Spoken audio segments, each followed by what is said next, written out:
আমি জীবনে প্রচুর টাকা আর্ন করেছি, প্রচুর। তুমি কল্পনা করতে পারবে না কত টাকা আর্ন করেছি। কিন্তু আলটিমেটলি যে টাকা আর্ন করে যে মানুষের যে একটা প্ল্যানিং থাকে সেটা কখনো ছিল না। আমি তো অনেক দূরবর্তী প্ল্যান করতে পারি না।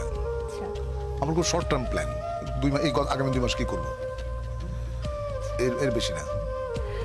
এবার একটা জিনিস জিজ্ঞেস করি, স্বপ্ন তো দেখতে ডেফিনেটলি সবারই ভালো লাগে এবং খালি চোখে অনেকে স্বপ্ন দেখে। স্বপ্নের রং কি আপনার কাছে? স্বপ্নের রং,